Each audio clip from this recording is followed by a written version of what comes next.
Syarikat jualan langsung Bumiputra World Wellness Network Sdn Bhd mensasarkan peningkatan sehingga 50% pendapatannya tahun ini.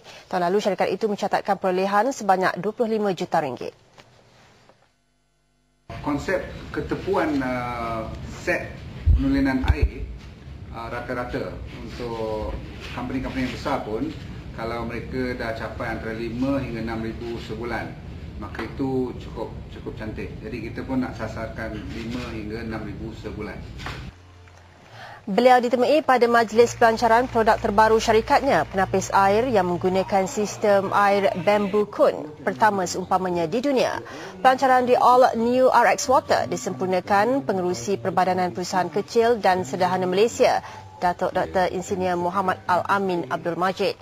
Bukan saja sesuai diminum begitu sahaja, ia berkesan membasmi kuman semasa penyediaan makanan dan pembersihan peralatan. Produk terdahulu RX Water Super Aura Dispenser terjual lebih 60,000 unit.